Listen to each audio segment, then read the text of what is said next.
خواتین حضرات، اس کرب تنہائی کے دور میں اندر سے ٹوٹنے اور باہر سے چٹکنے کی المناک صدائیں ہر وقت سنائی دیتی ہیں، اور ایسے میں اگر کوئی شخص قہقہوں کے تحفے بانٹے تو اسی طرح دکھائی دیتا ہے جیسے اندھیری رات میں جگنو۔ اور آج کی شام ہمارے درمیان ایک ایسے ہی جگنو موجود ہے جن کا اتفاق سے نام بھی ہے ضیاء الحق قاسمی۔ قاسمی صاحب کی ظرافت کا محور سیاست ہے، چھیڑخانیاں ان کی مزاحیہ منظوم خاکوں کا مجموعہ ہے، اس کے علاوہ رگ ظرافت تنزیہ اور مزاحیہ مجموعہ ہے، اور وہ لاہور سے ظرافت کے نام سے ایک مزاحیہ رسالہ نکالتے ہیں جو ماہانہ کراچی سے نکلتا ہے، معاف کیجیے گا۔ اور میرے خیال سے وہ ظرافت کا ایک بہت ہی معیاری رسالہ، شاید اس کا کوئی ثانی نہیں۔ وہ ٹی وی، پاکستان ٹیلی ویژن اور ریڈیو پہ بہت سارے پروگرامز کی کمپیرنگ بھی کرتے ہیں۔ میں ضیاء الحق قاسمی صاحب سے درخواست کرتا ہوں کہ وہ تشریف لائیں، اور جب تک وہ آ رہے ہیں یہ بتا دوں ان کے بہت سے رسالے اور ان کی کتابیں باہر موجود ہیں، تو آپ لوگ اس پہ بھی کرم فرمائیں۔ جی ارشاد۔ ڈاکٹر عبداللہ صاحب نے کہا کہ رسالہ لاہور سے چھپتا ہے، تو میں سوچنے تھا کہیں یہ نہ کہیں کہ ضیاء الحق قاسمی پشاور سے آئے۔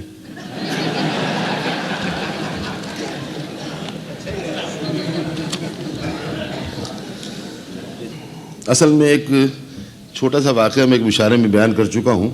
اچھا تو نہیں لگتا کہ شعر کہنے سے پہلے کوئی واقعہ سنایا جائے یا کوئی لطیفہ سنایا جائے، مگر بہرحال چونکہ ہم اپنا رانجھا خوش کرتے ہیں،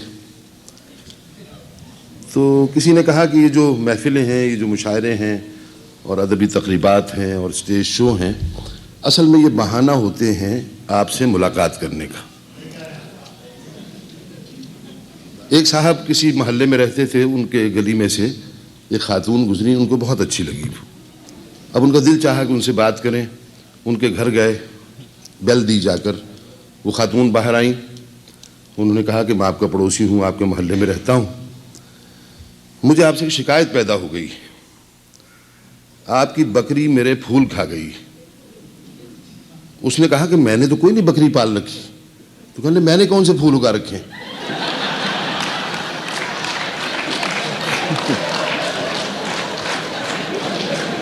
تو یہ مشاعرہ ہے بہانہ آپ سے ملنے کا۔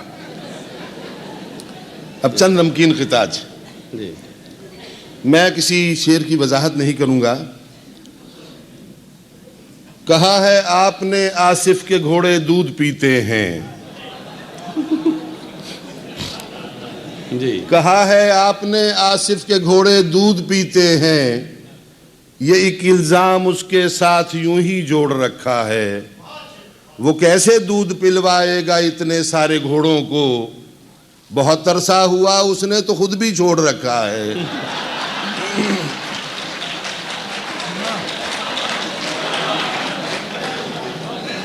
کہا ہے آپ نے آصف کے گھوڑے دودھ پیتے ہیں، یہ ایک الزام اس کے ساتھ یوں ہی جوڑ رکھا ہے، وہ کیسے دودھ پلوائے گا اتنے سارے گھوڑوں کو، بہت ترسا ہوا اس نے تو خود بھی چھوڑ رکھا ہے۔ اور ایک اور، جیسے میرے بھائی نے کہا، سیاسی خطات، سیاست سے میرا کوئی تعلق تو نہیں۔ موچ آئی پیر میں کچھ دن کریں آرام وہ، سارے اخبارات میں اعلان جاری ہو گیا، ایک بڑے اخبار نے چھاپی خبر یہ اس طرح، ایک قومی رہنما کا پیر بھاری ہو گیا۔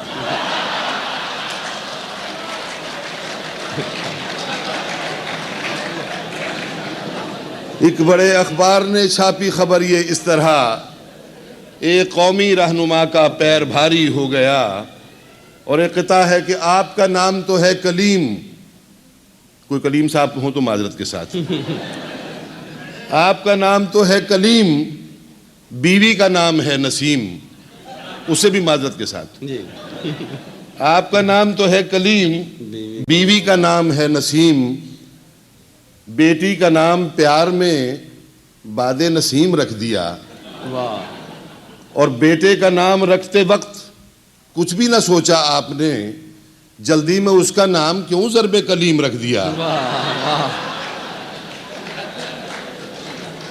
واہ بیٹے کا نام رکھتے وقت کچھ بھی نہ سوچا آپ نے، جلدی میں اس کا نام کیوں ضرب کلیم رکھ دیا؟ لوگ ناحق شور کرتے ہیں ملاوٹ کے خلاف، لوگ نہ یہ غلط ہے قوم کا اس سے کباڑا ہو گیا۔ میری سنیے میں نے مرنے کے لیے کھایا تھا زہر، کچھ ڈکاریں آئیں میرا پیٹ ہلکا ہو گیا۔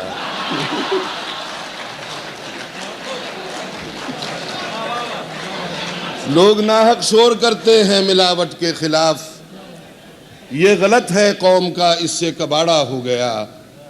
میری سنیے میں نے مرنے کے لیے کھایا تھا زہر، کچھ ڈکاریں آئیں میرا پیٹ ہلکا ہو گیا۔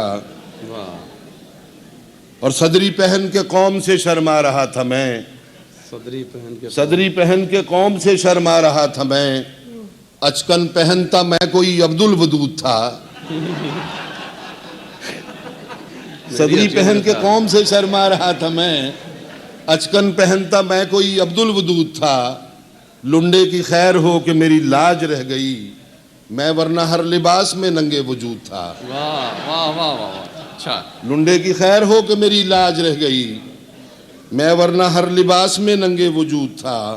اور رسم کچھ ایسی چلی ہے کاروبار زیست میں، رسم کچھ ایسی چلی ہے کاروبار زیست میں، جس نے چھٹی پیر کے دن کی وہ نائی ہو گیا۔ رسم کچھ ایسی چلی ہے کاروبار زیست میں، جس نے چھٹی پیر کے دن کی وہ نائی ہو گیا۔ میں نہیں نائی مگر کرتا ہوں چھٹی پیر کی، اس طرح میں نائیوں کا پیر بھائی ہو گیا۔ میں نہیں نائی مگر کرتا ہوں چھٹی پیر کی، اس طرح میں نائیوں کا پیر بھائی ہو گیا۔ اب یہ قطعہ ہے ان لوگوں کے کام آئے گا جن کا تعلق مارکیٹنگ سے ہے، بلکہ وہ لکھ لیں کہیں جیب میں ڈال لیں۔ کوئی گاہک لوٹ جائے یہ تو ممکن ہی نہیں، کوئی گاہک لوٹ جائے یہ تو ممکن ہی نہیں، میں نے حاصل کر لیا ہے سیل مینی میں کمال۔ ایک گاہک کو ضرورت ٹوائلٹ پیپر کی تھی، میں نے اس کو دے دیا ہے اس کے بدلے ریگ مال۔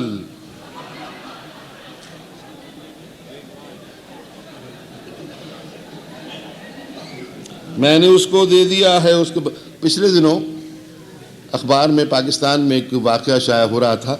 ایک لڑکی سائمہ تھی، روپڑی صاحب کی بیٹی، روپڑی ان کا نام تھا ان کے والد کا۔ تو بہت دن تک اخباروں میں خبر آتی رہی کہ سائمہ چلی گئی، اور ایک دن روپڑی صاحب کو ہم نے روتے دیکھا اخبار میں، اپنے آنسو صاف کر رہے تھے وہ۔ تو اس وقت ہم نے قطعہ کہا تھا کہ روپڑی نے سائمہ بیٹی کو روکا تھا تو کیوں، کیا برائی تھی بسا لیتی وہ اپنا جھونپڑا، شادی کر کے ایک دن شوہر کو بھی رونا تو تھا، کیا ہوا جو آج آخر روپڑی بھی رو پڑا۔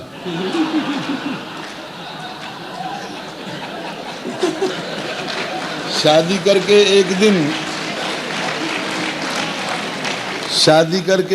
دن شوہر کو بھی رونا تو تھا، کیا ہوا جو آج آخر روپڑی بھی رو پڑا۔ اور قلم دو چار ایسے ہی لگا لیتا ہوں جیبوں میں، میرے احباب میں اس سے میری توقیر بڑھتی ہے، کبھی لکھنے لکھانے کی تو نوبت ہی نہیں آتی، میں ناڑا ڈال لیتا ہوں ضرورت جب بھی پڑتی ہے۔ بس ایک دو قطعات اور سن لیجئے۔ صدر صاحب غلام اسحاق ہمارے بڑے محبوب صدر تھے، مجھے بہت اچھے لگتے تھے وہ۔ جانے سے پہلے وہ 4 مہینے اور 10 دن کی چھٹی لے کر گئے تھے۔ تو اس وقت قطعہ کہا تھا کہ صدر صاحب 4 ماہ 10 روز کی رخصت میں ہیں، صدر صاحب 4 ماہ 10 روز کی رخصت میں ہیں، اور بظاہر وہ پشاور میں ابھی فرصت میں ہیں، ان کو لیلائے صدارت کی جدائی کا ہے غم، گھر سے باہر کیسے نکلیں وہ ابھی عدت میں ہیں۔ گھر سے باہر کیسے نکلیں وہ ابھی عدت میں ہیں۔ اور صدر کا واقعہ ذکر آیا تو صدر کا ایک اور سن لیجئے کہ صدر کا پورا علاقہ صاف ہونا چاہیے، ہر گلی کوچے سے بھی انصاف ہونا چاہیے، صدر کے پورے علاقے میں ہے اب تک گندگی، انتخاب صدر تو شفاف ہونا چاہیے۔ انتخاب صدر تو شفاف ہونا چاہیے. آخری قطعہ سن لیجئے کہ حج ادا کرنے گیا تھا قوم کا لیڈر کوئی، حج ادا کرنے گیا تھا قوم کا لیڈر کوئی، سنگ باری کے لیے شیطان کی جانب گیا، ایک کنکر پھینکنے پر یہ ندا اس نے سنی، تم تو اپنے آدمی تھے تم کو آخر کیا ہوا. بہت اچھا.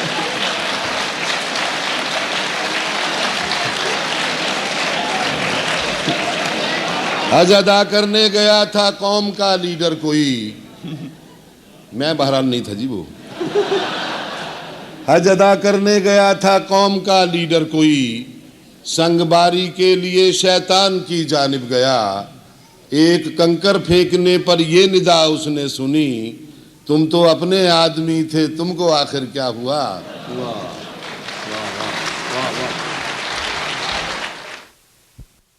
دو چار نمکین قطعات سن لیجئے. مفلسی نے وہ مسائل گھر میں پیدا کر دیے، بدگماں مجھ سے میرے منع کی اماں ہو گئیں، لے کے بچوں کو چلی وہ آج میکے کی طرف، مشکلیں مجھ پر پڑی اتنی کہ آسان ہو گئی. واہ واہ واہ واہ. اچھا ہے.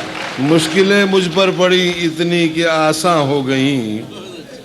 پچھلے دنوں ہم نے اوپن ہارٹ سرجری کرائی تو اس پر ایک قطعہ کہا کہ اطباء نے بتایا ہے جناب قاسمی کو یہ، ہوئی ہیں آپ کے دل کی کم از کم 4 ویسل بند، نکالی ٹانگ سے اور جوڑ دی ہیں دل کے پہلو میں، لگا ہے خوب کیا کم خواب میں یہ ٹانگ کا پیوند.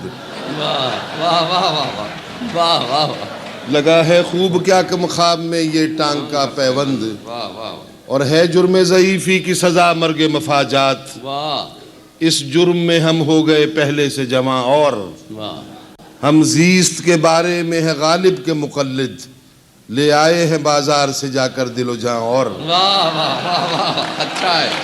ہم زیست کے بارے میں ہے غالب کے مقلد، لے آئے ہیں بازار سے جا کر دل و جاں. اور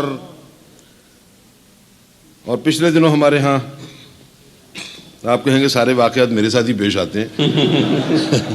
میرے ہاں ایک ڈاکہ پڑا تو لوگوں نے کہا کہ آپ نے کتا کیوں نہیں پالا تھا کوئی. تو گھر کی رکھوالی کی ہم میں استطاعت ہی نہیں، گھر کی رکھوالی کی ہم میں استطاعت ہی نہیں، ہم نے اخراجات گرچہ کر لیے ہیں کم سے کم، اپنے ہمسایوں کے کتے بھونکتے ہیں رات میں اور اپنے گھر میں بھونک لیتے ہیں سبھی مل جل کے ہم. اپنے ہمسایوں کے کتے بھونکتے ہیں رات میں اور اپنے گھر میں بھونک لیتے ہیں سبھی مل جل کے ہم. ہمارے ہاں 8ویں ترمیم سے پہلے کیا ہوتا تھا، عوام الناس ووٹ دیتے ہیں اور ایک آدمی اسمبلی توڑ دیتا ہے. کہا ہے صدر پاکستان نے اپنے حریفوں سے، وہ باز آ جائیں ورنہ ان کی آنکھیں پھوڑ ڈالوں گا. شکایت میری کرتے ہیں وہ جا جا کر عدالت میں، میرا بگڑے گا کیا میں پھر اسمبلی توڑ ڈالوں گا.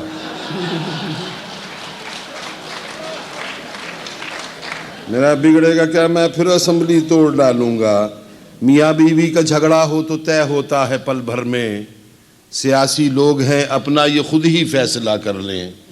بلائیں صدر صاحب ان کو ایوان صدارت میں، وہاں پر ملت بیضا کا مل کر ناشتہ کر لیں. بیوی کا جھگڑا ہو تو طے ہوتا ہے پل بھر میں، سیاسی لوگ ہیں اپنا یہ خود ہی فیصلہ کر لیں. بلائیں صدر صاحب ان کو ایوان صدارت میں، وہاں پر ملت بیضا کا مل کر ناشتہ کر لیں. اور صحافی دوست سے پوچھا کہاں رہتے ہو یار من، بتایا حال ہی میں وہ چبرجی سے مزنگ آمد. صحافی دوست سے پوچھا کہاں رہتے ہو یار من، بتایا حال ہی میں وہ چبرجی سے مزنگ آمد. کہا میں نے نوائے وقت ہی میں کام کرتے ہو، جواب آیا نہیں آخر میں تنگ آمد بجنگ آمد. اچھا ہے. کہا میں نے نوائے وقت ہی میں کام کرتے ہو. جواب آیا نہیں آخر میں تنگ آمد بجنگ آمد. اور ان کی فرمائش تھی، بہرحال کہتے ہیں تو سنا دیتے ہیں جی. وہ ایک مشہور غزل ہے، اس کی پیروڈی ہم نے لکھی تھی. میں لحاف ہوں کسی اور کا،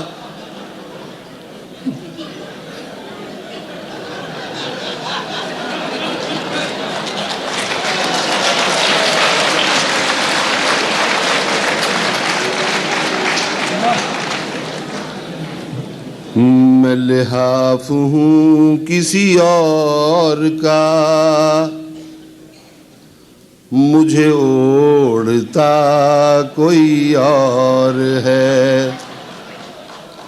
میں لحاف ہوں کسی اور کا، مجھے اوڑھتا کوئی اور ہے. میری بابرا تو شریف ہے، تیری بابرا کوئی اور ہے. میں لحاف ہوں کسی اور کا، مجھے اوڑھتا کوئی اور ہے. مجھے چکروں میں پھنسا دیا، مجھے عشق نے تو رلا دیا. میں تو مانگ تھی کسی اور کی، مجھے مانگتا کوئی اور ہے. میں تو مانگ تھی کسی اور کی، مجھے مانگتا کوئی اور ہے. ہے عجب نظام زکوٰۃ کا میرے ملک میں، میرے دیس میں. ہے عجب نظام زکوٰۃ کا میرے ملک میں، میرے دیس میں. اسے کاٹتا کوئی اور ہے، اسے بانٹتا کوئی اور ہے. اسے کاٹتا کوئی اور ہے، اسے بانٹتا کوئی اور ہے. یہ سیاسیات کا کھیل ہے، یہ منافقوں ہی کی جیل ہے. یہاں بھونکتا کوئی اور ہے، یہاں کاٹتا کوئی اور ہے. واہ واہ واہ. یہاں بھونکتا کوئی اور ہے، یہاں کاٹتا کوئی اور ہے. عجب آدمی ہے یہ قاسمی، اسے بے قصور ہی جانیے. یہ تو یار ہے کسی اور کا، اسے تاڑتا کوئی اور. واہ پھر سے پڑھی. اچھا واہ واہ. عجب آدمی ہے یہ قاسمی، اسے بے قصور ہی جانیے. یہ تو یار ہے کسی اور کا، اسے تاڑتا کوئی اور ہے. میں لحاف ہوں کسی اور کا، مجھے اوڑھتا.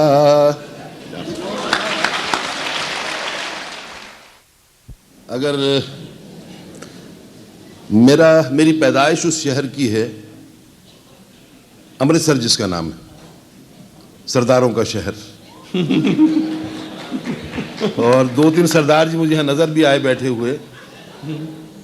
تو ان سے معذرت کے ساتھ، کیونکہ سرداروں کا تھوڑا سا اثر مجھ پر بھی ہے۔ علامہ اقبال کا ایک مصرع ہے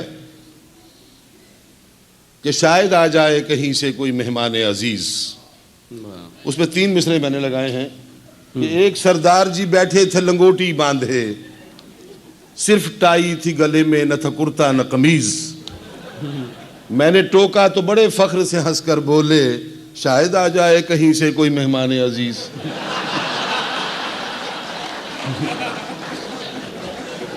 شاید آ جائے کہیں سے کوئی مہمان عزیز۔ سردار جی نظر نہیں آ رہے؟ باہر آپ کا انتظار کر رہے ہیں۔ اچھا بہت اچھے، بہت اچھے، بہت اچھے۔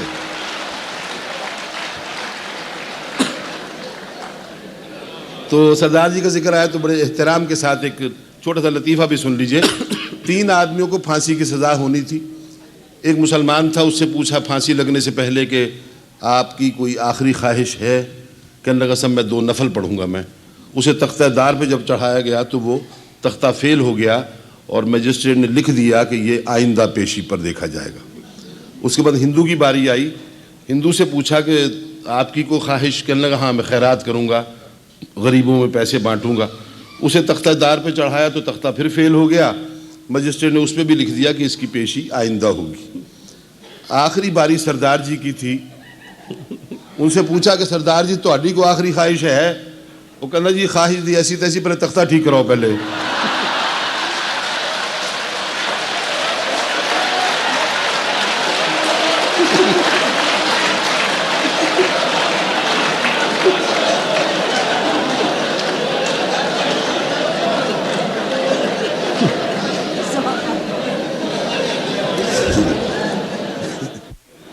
انور مسعود کا ایک فارسی کا شعر ہے کہ جز بخندیدن برایم چارۂ دیگر نہ ماند، جز بخندیدن برایم چارۂ دیگر نہ ماند، سخت مشکل بود انور درد پنہا داشتن، جب میں اپنا درد نہیں چھپا سکا تو مجھے قہقہ لگانے پڑے۔ ان قہقہوں کے پیچھے آنسو بھی ہوتے ہیں۔ اللہ تعالیٰ آپ کو ہمیشہ ہنستا رکھے، خود بھی ہنسا کیجیے، اپنی بیگمات کو بھی ہنسایا کیجیے۔ 2 خطے اور آخری سن لیجیے۔ فیض احمد فیض سے فرمائشیں ہونے لگیں، فیض احمد فیض سے فرمائشیں ہونے لگیں، وہ سناتے جا رہے تھے شعر کیا کیا بے بدل، ایک سامع نے کہا میری بھی فرمائش ہے ایک، اب سنائیں آپ وہ مہدی حسن والی غزل، اب سنائیں آپ وہ پہلی۔ اور احتجاجاً اہل بستی نے نکالا ایک جلوس، جانب مسجد رواں تھا اور بڑا پرجوش تھا، دیکھ کر حجرے کا منظر سب کے سب حیران تھے، ایک کیسٹ بج رہا تھا مولوی خاموش تھا، ایک کیسٹ بج رہا تھا مولوی خاموش تھا۔ اور بس 3 شعر اور سن لیجئے۔ ایک بڑی مشہور غزل ہے، وہ عکس بن کے میری چشم تر میں رہتا ہے، عجیب شخص ہے پانی کے گھر میں رہتا ہے، اس پہ 3 شعر ہم نے کہے۔ ہمیشہ ساس سسر کے اثر میں رہتا ہے، ہمیشہ ساس سسر کے اثر میں رہتا ہے، عجیب شخص ہے بیوی کے گھر میں رہتا ہے، عجیب شخص ہے بیوی کے گھر میں رہتا ہے، یہ ٹھیک ہے کہ میں سسرال ہی میں رہتا ہوں، یہ ٹھیک ہے کہ میں سسرال ہی میں رہتا ہوں، مگر یہ درد مسلسل جو سر میں رہتا ہے، مگر یہ درد مسلسل جو سر میں رہتا ہے، اسی کی ہوتی ہے سسرال میں بہت عزت، جو خاک روب ہے لیکن قطر میں رہتا ہے۔